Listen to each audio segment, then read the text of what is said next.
Consider the following electrochemical cell at 298 Kelvin. If the reaction quotient at a given time is 10 to the power 6, then the cell EMF is. देखो बच्चों, ये जो question है वो basically Nernst equation और cell notation पर based है। सबसे पहले हमें जो इलेक्ट्रोकेमिकल सेल दिया है उसके नोटेशन को समझते हैं। ये हमारा सेल दिया हुआ है, राइट। तो हमें पता है कि सेल नोटेशन में लेफ्ट साइड पर हमेशा एनोड होता है जहां ऑक्सीडेशन होगा, और राइट साइड पर कैथोड होता है जहां पर रिडक्शन होता है। तो हमारा पहला काम है इन हाफ सेल जो है, इन सेल रिएक्शंस को, इनको यूज करके कंप्लीट सेल रिएक्शंस को आइडेंटिफाई करना। एनोड पर टिन यानी एसएन का ऑक्सीडेशन हो रहा है। सो इसका जो ऑक्सीडेशन हाफ सेल रिएक्शन क्या हो जाएगा, HSnO2 नेगेटिव, ये कन्वर्ट हो रहा है इनटू SnOH6 नेगेटिव। समझ में आया बच्चों? तो ये क्या हो रही है, एनोड पे ऑक्सीडेशन हो रहा है। तो हमें इसे सबसे पहले बैलेंस करना चाहिए।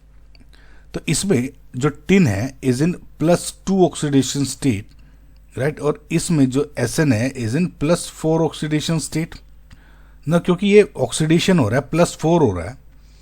तो इसको ऑक्सीडेशन स्टेट को बैलेंस करने के लिए राइट साइड में हम क्या लिख लेते हैं, 2 इलेक्ट्रॉन्स, करेक्ट। अब इसमें बच्चों ऑक्सीजन ऐड करने हैं बाय एडिंग OH नेगेटिव। देखो सिंपल सा लॉजिक है बच्चों, इधर 6 ऑक्सीजन है, राइट। जितने ऑक्सीजन है राइट साइड में उसके आधे आप ऑक्सीजन OH नेगेटिव ऐड कर दो राइट साइड में। तो मैंने 3 OH नेगेटिव ऐड कर दिया। ध्यान देखना, ट्रिक है ये। 6 OH थे तो इधर मैं 3 कर दिया। अब कितने, 3 O 2 5। अब इधर करने के बाद मुझे हाइड्रोजन भी ऐड करने होंगे। अब H2 ऐड कर दो। देखो 3 4 5 और एक 6, और हाइड्रोजन कितने हो गए, 3 4 5 और एक ये 6, बैलेंस आउट हो गया, राइट। सिमिलरली अगर आप कैथोड पे देखते हो, कैथोड पे जो Bi2O3 है, इसमें बिस्मथ का रिडक्शन और N2Bi इधर +3 है। अब देखो 2 × 3 +6, इधर 0 है, तो पहले तो 6 इलेक्ट्रॉन ऐड कर दिए, राइट। अब लेफ्ट साइड में ऑक्सीजन 3 है, राइट। तो मैंने क्या है, जितने ऑक्सीजन है उसके इसके कर दो यहाँ पे 6 OH नेगेटिव। देखो 3 थे, राइट। अब हाइड्रोजन कितने हो गए, इसमें 6 हाइड्रोजन हो गए, इधर 0 है, तो 6 H2O 3 H2O। अब देखो 6 hydrogen balance, 3 3 6 oxygen, 6 electrons, balance out हो गया बच्चों। और इसका जो E नोट क्या दिया हुआ है, ये हो गया माइनस इतना। अब देखो एक गौर से देखो एक चीज, इसमें तो 2 इलेक्ट्रॉन्स हैं, इसमें है 6 इलेक्ट्रॉन्स। तो बैलेंस आउट जब आप करते हो तो ऊपर वाली रिएक्शन को 3 से मल्टीप्लाई कर दोगे, तो ओवरऑल आई कैन से कि जो N यानी नंबर ऑफ इलेक्ट्रॉन ट्रांसफर हो रहे हैं वो कितने हो रहे हैं, वो हो रहे हैं 6, राइट। ये सब समझ में आ गया। अब अच्छा एक चीज और आपको बच्चों बता दूं, बहुत बार बच्चे ना इन सब को ऐड करने में कंफ्यूज हो सकते हैं। देखो अल्टीमेटली आपको हाफ सेल रिडक्शन ये बताना है, EMF सेल। अल्टीमेटली मैं ये क्यों लिखा, मैंने इसमें ये सिर्फ और सिर्फ मैंने N इलेक्ट्रॉन्स फाइंड करने के लिए लिखा था।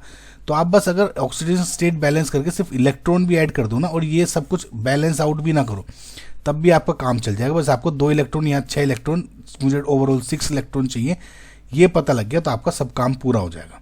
ओके, अब हमें कैलकुलेट करना है स्टैंडर्ड सेल का यानी EMF, E नोट सेल।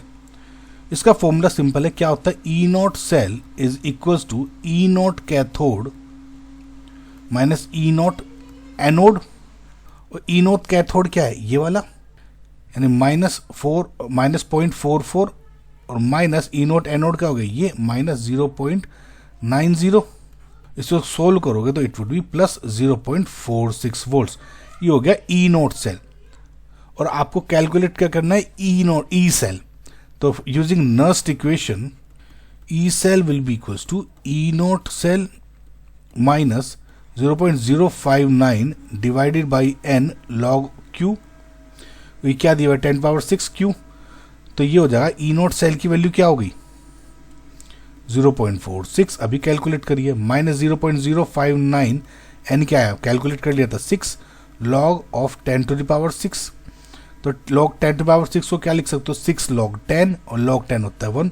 तो ओवरऑल ये आ गया 6, इससे ये कैंसिल यानी 0.46 माइनस 0.059 ये आ गया which is equal to 0.401 volts.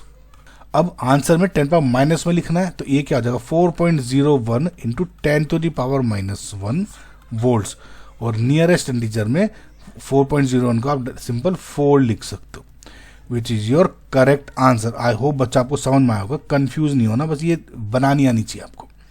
Okay, so final answer is 4।